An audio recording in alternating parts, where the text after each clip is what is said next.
Okay, great. I'm a bit concerned about this bill. So you've got a dummy Tony, copy for the get loose.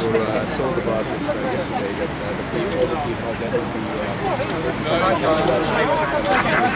Yeah, there we go. So. I will be paying for it.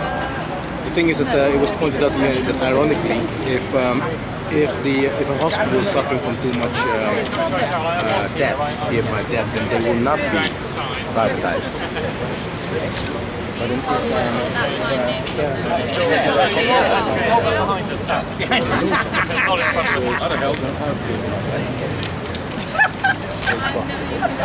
Could somebody do me a favour and take one of this? Right, that's the button there, yeah. Oh, sorry. Just be assertive. Can we all step back a bit, photographers? You're in the shot. Can you step back a bit, please? Hold on. She's gone now. Can we get the front of the NHS? Oh yeah, lovely, yeah. Just don't get the jeans in. You're blocking. Yeah, that's it. Nice to see you. Do you mind if I ask what your name is? Peter Roderick.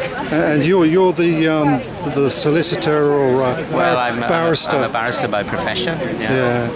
And what's the difference about this bill compared to the Clive Effort bill? Okay. Well, our bill reinstates the duty on the Secretary of State to provide hospitals, nurses, ambulances, medical services, community services. The Effort bill doesn't do that. It puts the Secretary of State back in charge with the duty, but his duty is to commission. So his duty basically is to have contracts, and so NHS England and the CCGs will to contract those services rather than being provided or delegated to a public body of like health boards or NHS England as a provider. That's what we have proposed. So this is really taking the whole thing back into public hands? Yeah, we wanted to go back to what was there until 2012. Yeah. And basically effort, it copy and pastes the first section of the 2012 Act. Can you believe that? Copy and paste it, and adds in a couple of extra sub-paragraphs. But basically, it doesn't go back to the legal foundation of the NHS, which has been there since 1946 until 2012. Yeah, that was a Labour bill, wasn't it? So do you think they were just playing around with language to get by the public scrutiny? Well, I think you know the Labour Party as well as I imagine. So they're not monolithic. There are people in the Labour Party who do believe still in the founding vision, but there's also the Blairite legacy. So part of the idea with this bill is to pull the centre of debate, if you like, more over in the direction of returning it to a public service and saying the market doesn't belong in the NHS. So that's basically what we're trying to do. Do you think one day they might bring the dentist back into the NHS? Oh, that's an interesting question. I'm sure there are other people who have no idea. I have no idea. But I mean, I think that's where it's going to go. Otherwise, unless we can stop this, I think that's what doctors will be like in the end, and hospitals. I mean, that's the other terrible thing I think about the 2012 Act is that all our hospitals, basically in England, have been structured to be 51% NHS and 49% non-NHS. It's absolutely outrageous.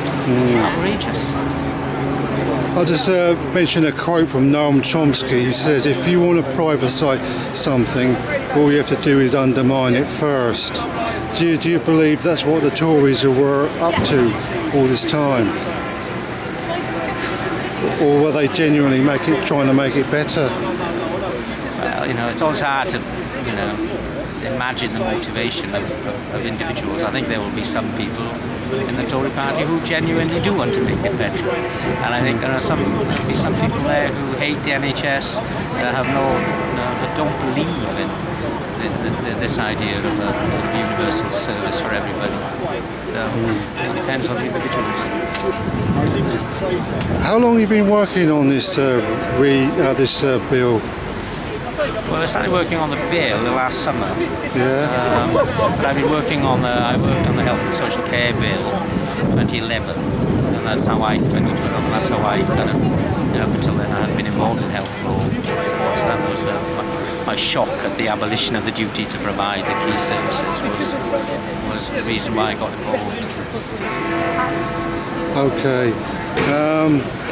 Well, thanks very much for your time and especially your effort you put into this very good bill, I reckon. Okay, well, thank you, and thank you for your effort as well. Okay, no problem. Thank you. The other possibility is that it looks like maybe they're getting rid of the coalition's deals so that they can restore the situation as it was in 2006, part-way through their cashing up of the NHS. But, that 2006 date rather does suggest who might be behind this, I have to say. That's my question on Monday next. So if you could ask, if you could find out who it is that advised her that this was a good idea, I think the secret is probably in there. She's a nice lady. And I think I'm with you. I think she genuinely wants to say She has worked so hard, We put our hopes in things and we get our friendships together, and people, unfortunately, especially on the left, seem to be very bad at detecting when people are lying to them and tricking them. They are very good-hearted, lovely people, and unfortunately that seems to be their undoing. I think possibly a little bit more suspicion among all of us might be healthy at this point, because it does seem to be all too easy to colonise leaderships to lead us astray.